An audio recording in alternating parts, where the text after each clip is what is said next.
Paradise episode 7 has to be one of the best episodes I've seen in TV in a long time.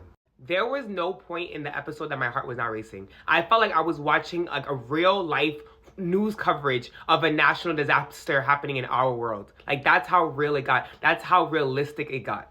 Like in a lot of ways, it honestly should have been a trigger warning because it was scary. Like it was really scary seeing these people have to scramble, how real it will get, how it can honestly become like survival of the fittest after a while. If there's one thing that this episode gave me, other than heart palpitations, is the insight on who I actually think are the bad guys in this case. I'm sorry, but if she did not go to hell in the next episode, I'm gonna have a problem. Like I'm talking hell.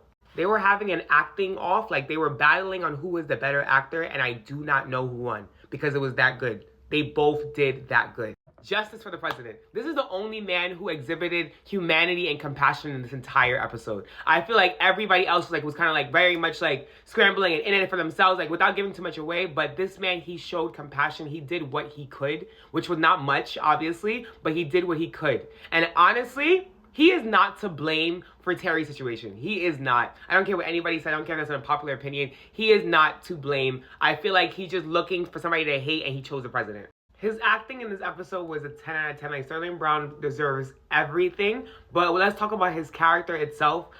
Honestly, he's a grieving man, so I know that everybody, like, emotions are heightened. But, like, telling him, like, oh, you didn't give me urgency. I would have kept her close. I would have done all of these things. Honestly, somebody tells you about a potential national disaster, even if it's 10 days you have, keep your family close. That's on you. That's on you. It's not the president. Why would the president prioritize you and your wife before the entire world? Why would that ever happen? And you're smart enough to just know that, oh, if this man, his wife, and his kids haven't traveled anywhere in a hot minute, I'm going to keep my wife and kids very close and tucked next to me.